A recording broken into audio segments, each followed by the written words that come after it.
కుదరదు సార్. అయితే 1,00,000 రూపాయలు ఇస్తే కుదురుద్దా?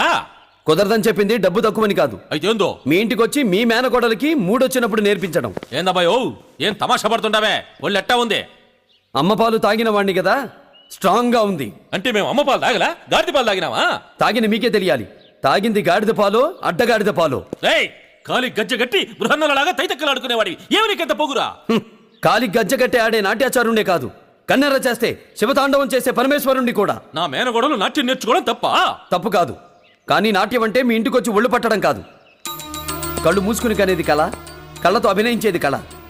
నిద్రపోతూ కనేది కళ, నిద్రపోతున్న జాతిని మేల్కొల్పేది కళ. అందుకే కళాకారులు సమాజాన్ని శాసిస్తున్నారు, రాష్ట్రాలను ముఖ్యమంత్రులుగా ఎలగలిగారు. అటువంటి కళ ఒళ్ళు బలిసిన మనుషుల మధ్య, కళ్ళు మూతబడిన అహంకారుల మధ్య రాదు. రెచ్చగొడుతున్నావు. పిలిచింది మీరు, రెచ్చగొట్టింది మీరు. నోటితోనే కదా సమాధానం చెప్పాను. కాలి గోటితో కాదుగా.